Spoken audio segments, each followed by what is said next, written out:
Hi అండి. మా అమ్మ గుర్తుగా దాచుకున్న ఒక్కగానొక్క మిక్సీ అయితే పాడైపోయిందండి. అసలు ఎవరేపు తగిలిందో ఏమో కానీ ఇన్ని సంవత్సరాలు ఉన్న మిక్సీ ఒక్కసారిగా అయితే పాడైపోయింది అనమాట. ఆ మిక్సీని చూసే కొన్ని వేల మంది నన్ను యూట్యూబ్ లో సపోర్ట్ చేస్తే కొన్ని వందల మందిలో ఆ మిక్సీ మీద పడి ఏడ్చిన వాళ్ళు కూడా ఉన్నారు. నిజంగా ఎవరిదో దిష్టే తగిలే ఉంటుందండి, లేదంటే ఎప్పుడు పాడవని మిక్సీ సడన్ గా పాడైపోయింది అనమాట.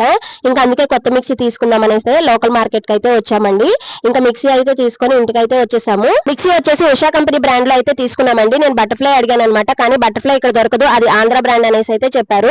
ఇంకా సర్లే అని చెప్పేసి ఉషా కంపెనీయే తీసుకున్నాం అనమాట. ఆన్లైన్ కి ఆఫ్లైన్ కి చాలా డిఫరెన్స్ చెప్తున్నారు. సేమ్ కంపెనీ ఆన్లైన్ లో చూస్తే 4000 ఉందండి, వీళ్ళు ఆఫ్లైన్ లో వచ్చేసి 4500 అయితే తీసుకుంటున్నారు అనమాట. 5 years వారంటీ, అలాగే 800 వాట్స్ వచ్చేసి హై పవర్ అయితే వస్తుందండి. ఇంకా ఇంటికి ఏది వచ్చినా సరే, కొత్త వస్తువు ఏదైనా వస్తే ఖచ్చితంగా దానికి ఏదో బొట్టు పెట్టి పూజ చేసేస్తాం కదా. ఇంకా అత్తయ్య అయితే చెప్పారనమాట, కొంచెం పసుపు బొట్టు పెట్టు అనేసి. ఇంకా నేనైతే అన్నింటికి కూడా కొంచెం పసుపు బొట్టు అయితే పెట్టేశాను అనమాట. ఫస్ట్ వచ్చేసి మా అమ్మాయి ఉక్కిరి అయితే చేస్తున్నాడు. వీడియో లైక్ చేయండి, ఛానల్ ని సబ్స్క్రైబ్ చేసుకోండి.